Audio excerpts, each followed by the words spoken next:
आपने पाकिस्तान के point of view से बात की, तो अगर टैरिफ जो पाकिस्तान पे आयद किया जाता है, ये ऐसे ही सिचुएशन रहती है, तो पाकिस्तान का क्या होगा? देखिए, इस वक्त बेशतर लोग जो हैं वो यहाँ ये कह रहे हैं कि हमारे एक्सपोर्ट्स कम हो जाएंगे टू अमेरिका, क्योंकि हमारी एक्सपोर्ट्स महंगी हो जाएंगी और महंगी हो जाएंगी। अभी हम इंपोर्ट्स की तो बात नहीं कर रहे, हम तो एक्सपोर्ट्स की बात कर रहे हैं। और आपकी इस वक्त कोई मेरा ख्याल $6 अरब के करीब आपकी एक्सपोर्ट है यूएस। 6-7 हाँ, अबाउट 6। तो क्या उसमें वो कम हो जाएगी? कितनी कम होगी? तो अच्छा, मेरा जो मौक़िफ़ है वो थोड़ा फ़र्क है। आप देखिए, हम ज़्यादातर हमारी एक्सपोर्ट किस चीज़ की है? टेक्सटाइल्स, फूड आइटम्स, हाँ, furniture, surgical, sports goods specially. This is ये मोटी मोटी 4-5 चीज़ें हैं जो हम एक्सपोर्ट करते हैं। टेक्सटाइल्स के अंदर यान भी है, कैटेगरीज है। मगर आप जो एक्सपोर्ट करते हैं वहाँ, वो महंगा तो हो जाएगा, मगर महंगा तो हो कि अमेरिका को चीज़ें तो अभी भी वो चाहिए होंगी ना जी, ऐसे ही है ना। तो आपके जो मेन कंपेटिटर्स हैं, इंडिया है, बांग्लादेश है, वियतनाम है, श्रीलंका है, ये भी वही टेक्सटाइल्स वन एरिया और दी अदर एरिया, ये भी वही एक्सपोर्ट करते हैं। इनके ऊपर भी तो लग गए ना टैरिफ। हाँ। तो जो लेवल प्लेइंग फील्ड है, अगर पहले आपके ऊपर 20% टैरिफ था और अब 30 हो गया, तो उनके ऊपर भी ऐसे ही हुआ, तो सारे ही महंगे हो गए हैं। तो आपको कोई ज़रूरी नहीं है कि आपका मार्केट शेयर गिर जाए, सबका एक ही प्रॉब्लम है। तो सिर्फ ये हो सकता है कि ओवरऑल डिमांड जो है वो सबके लिए कम हो जाए, मगर क्या आपका मार्केट शेयर कम हो जाएगा बिकॉज ऑफ दिस? नो। यहाँ फिक्र ये है कि हमारे ऊपर 29-30% लगा दिया है और इंडिया के ऊपर 26% है, ऐसे ही है ना। तो वो जो 3-4% का है वो बड़ा शोर पड़ा हुआ है कि इंडिया को फ़ायदा हो गया and so on and so fourth. तो ये तो नेगोशिएट कर सकते हैं, जैसे मैंने फार्मूला बताया। आज आप रिड्यूस कर दें अपने tariffs on American motorcycles and American Harley Davidsons and American cars, तो आपका मसला हल हो जाएगा।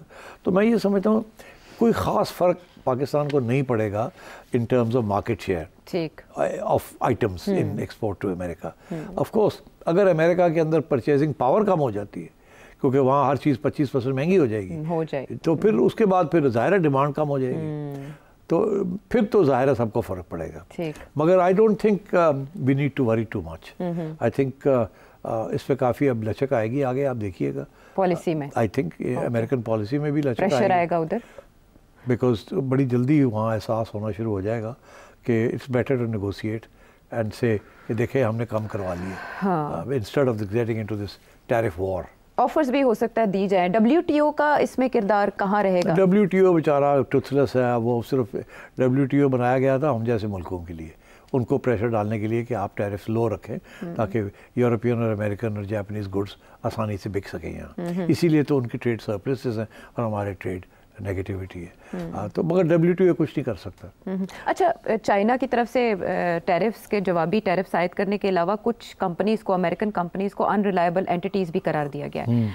और मीनवाइल जो दुनिया में एक इम्प्रेशन अमेरिका का आ रहा है वो ट्रस्टवर्दी नहीं रहा, कि अमेरिका के ऊपर एतबार नहीं किया जा सकता। क्या दुनिया के ममालिक इस मूव के बाद ऑल्टरनेट मंडियाँ ढूंढेंगे, मार्केट्स ढूंढेंगे जिनमें चाइना है, इंडिया है? चाइना तो ऑलरेडी कह रहा है ना कि we will find other markets. जी, ये तो करेगा चाइना, बाकी मुल्क इतना नहीं कर सकते।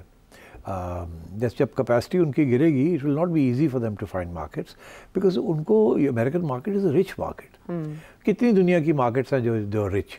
Europeans will be affected and others will be affected. जो मार्केट यूरोप अमेरिका की है वो दुनिया, एक तरफ अमेरिका है और बाकी तरफ सारी दुनिया है। तो इसलिए I think America is important for everyone and Donald Trump is playing chicken. And अगर ये ना हो कि चिकन उधर गले फंस जाए, वो अलग बात है, मगर ये है कि अगर वो कामयाब हो गया तो it will be a very big diplomatic coup. Brave और बोल्ड मूव है जिसमें बहुत से रिस्क इन्वॉल्व हैं। बार बार चिकन का तस्करा हो रहा है, तो चिकन्स नेक को भी याद कर लेंगे कि इसकी क्या है या ये बात क्यों आलमी मंजरनामे पर डिस्कस की जा रही है।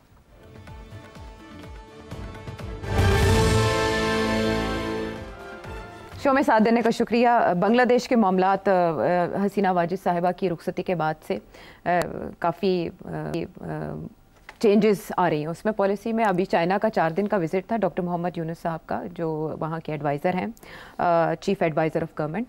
उन्होंने वहाँ चाइना में एक बात की 7 सिस्टर्स स्टेट्स के हवाले से, और जिसके बाद इंडिया में बहुत तूफ़ान बरपा है। क्या है इसमें ऐसी बात जो इंडिया को बहुत तकलीफ हो रही है? इंडिया को तो पहले दिन से तकलीफ हो रही है। जैसे ही उनका एक स्ट्रेटेजिक एलाय था बांग्लादेश, वो गिरा है जैसे, और बिल्कुल ऑपोजिट बन गया वो, अब चाइना और पाकिस्तान का बन गया एलाय। तो इंडिया तो कहते हैं कन्वल्शंस में है, बहुत तकलीफ हो रही है, मरोड़ उठ रहे हैं, बहुत ज़्यादा तकलीफ हो रही है कि ये हुआ क्या है। हाँ। और वहाँ बहुत से सवाल किए जा रहे हैं कि हमें पता भी नहीं चला, और ये हो गया है, हसीना उड़ गई। हाँ। और उसके बाद प्रो पाकिस्तान पार्टी आ गई है, और वो अब प्रो चाइना भी बन गई है, और चाइना से अब वो इन्वेस्टमेंट्स भी ले रही है। तो चाइना का तो बिल्कुल बहुत बड़ा स्टेक बनने जा रहा है बांग्लादेश में। और बांग्लादेश जो है वो अब आंखें दिखानी शुरू कर दी हैं, उसने उकसाना शुरू कर दिया है उस 7 सिस्टर्स को। हाँ। और कह रहा है कि ये we are the Bay of Bengal, हम गेटवे हैं, हम गेटवे हैं टू द 7 सिस्टर्स। उनको उकसा रहे हैं। हाँ। कि आप बगावत करें, आइडिया दे रहे हैं। हाँ, आइडिया दे रहे हैं। तो ये अब इस किस्म के आइडियाज़ जो है ना, वो इंडियंस जो है वो यहाँ बलोचों को दे रहे हैं, और टीटीपी को दे रहे हैं। उधर बांग्लादेश में से शुरू हो गया है ये काउंटर। हाँ। तो जाहिर है इसके पीछे, तो जाहिर है आप पाकिस्तान तो नहीं है ना? नहीं, मतलब है कि इंडिया तो यही समझता ना कि इसके पीछे भी पाकिस्तान ने गन डाल दिया।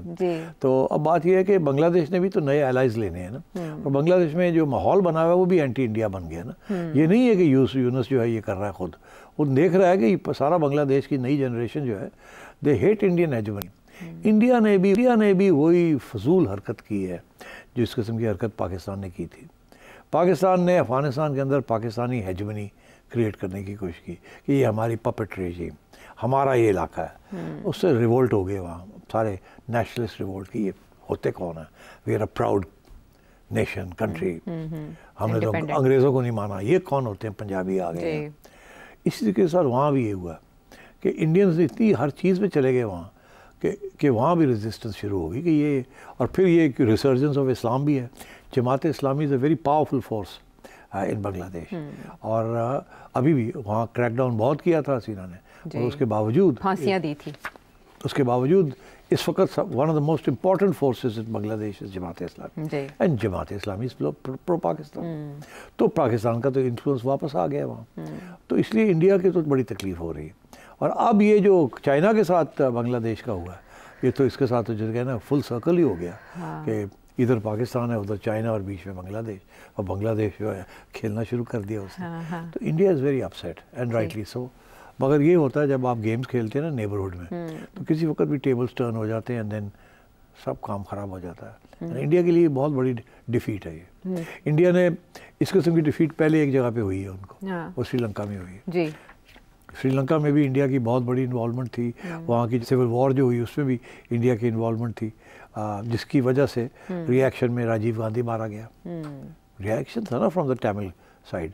तो ये इस किस्म की चीज़ें रही हैं वहाँ। और इंडिया भी अपने हाथ जला चुका है श्रीलंका में, इंडिया अपने हाथ जला चुका है बांग्लादेश में।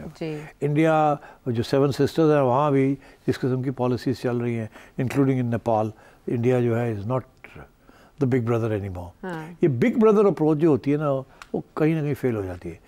पाकिस्तान की भी बिग ब्रदर अप्रोच बांग्लादेश में फेल हो गई, 1971 में, और यहाँ अफगानिस्तान में भी जुड़वा भाई। हाँ। तो अब इंडिया का भी वही हाल हो रहा है। हाँ। जो पाकिस्तान का पहले हुआ है। लेकिन इंडिया की तरफ से उनके डिफेंस एक्सपर्ट्स ये कह रहे हैं कि इंडिया जवाब देगा इसका, और इंडिया जो करेगा वो मोहम्मद यूनुस साहब को भी पता है कि इंडिया क्या करने जा रहा है। बट चाइना इस पेशकश को कैसे लेगा? नहीं, अब I think it's too late for India to do anything.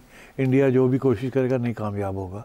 अब जो अलायंस हो गया between Bangladesh, China and Pakistan, अब Bangladesh will be stable and India will not succeed in destabilising Bangladesh. तो वो जो वहाँ अलहदगी पसंद तहरीकें कुछ इन 7 सिस्टर स्टेट्स में चल रही हैं, उनको हवा मिलेगी, बढ़ावा मिलेगा।